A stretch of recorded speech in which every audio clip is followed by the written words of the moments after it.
Hello, welcome back. This is Differential Equations by Dr. Oz. In this video, we're going to have an awesome application of first order differential equations. You have a cake just removed from oven and its temperature is 300 degrees Fahrenheit, and we let the cake rest, and 3 minutes after we measure the temperature again.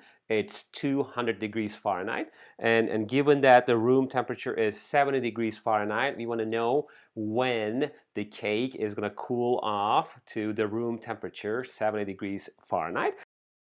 Let me remind you of the Newton's law of cooling that I'm going to use within the video. So here we go. So let's say like we have the capital T of T telling us about the temperature of the cooling cake at any time T.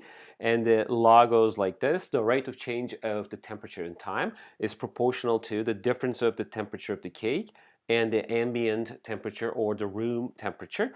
And proportionality constant here is K, and we're given the initial temperature of the cake. What we're going to do in the rest of the video is to use the data of this problem and to fit that data into this model. All right, let's get started. All right, let's start with the Newton's law of cooling and heating, but specifically this problem is the cooling problem. Here, capital T refers to the temperature of the cake at any time T, and K is the constant of proportionality, and Tm is the ambient temperature, and T sub 0 is the initial temperature of the cake. And as I always do, I split the question statement into three sub-statements.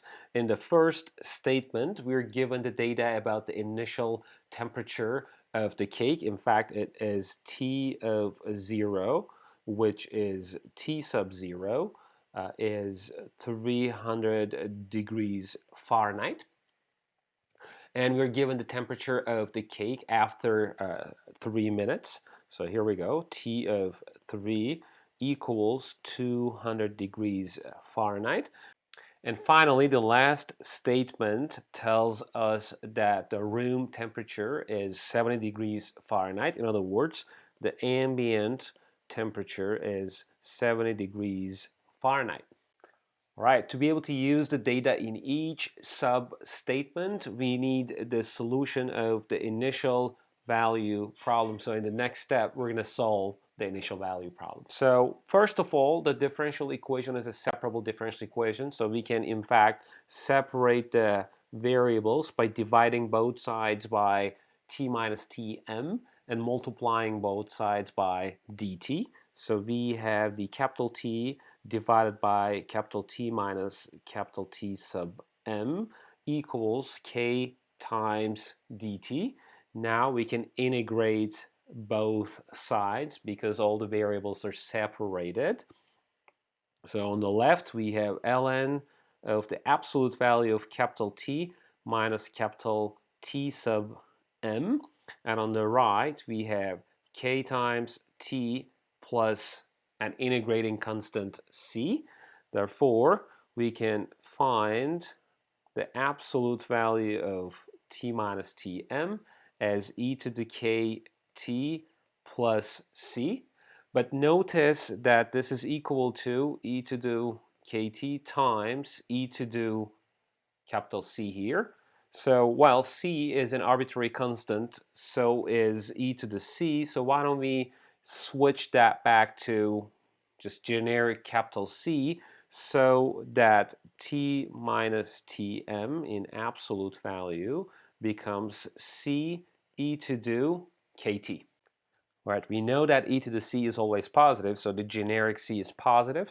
So that allows us to get rid of the absolute value so that the solution, capital T of little t, is the ambient temperature plus c times e to the kt. All right, now we have the solution, capital T. Let's go back here. So now we're using the data given in each sub-statement.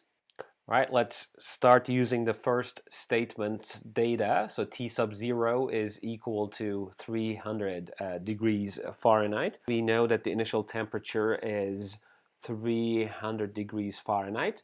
And we know also that the room temperature or the ambient temperature to be 70. So we can use this data to come up with C. So 300 is equal to 70 plus C times e to the k 0, which is just C. So C is 230. So we can go ahead and rewrite the description of capital T of t as 70 plus 230 e to the kt. So at this moment, capital T of t is known up to the constant of proportionality. And now let's use the second statement, which says that after 3 minutes, the temperature is measured to be 200 degrees Fahrenheit. So T of 3, so little t is 3. So that is 200 equals 70 plus 230 e to the 3k.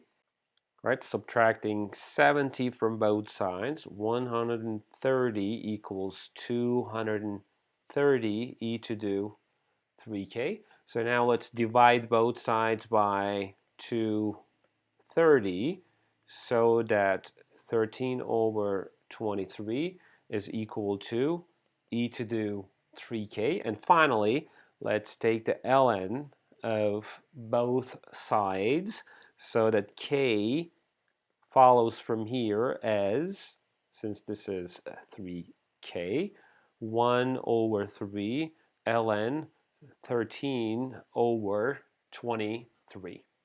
And this is approximately equal to negative 0.19018.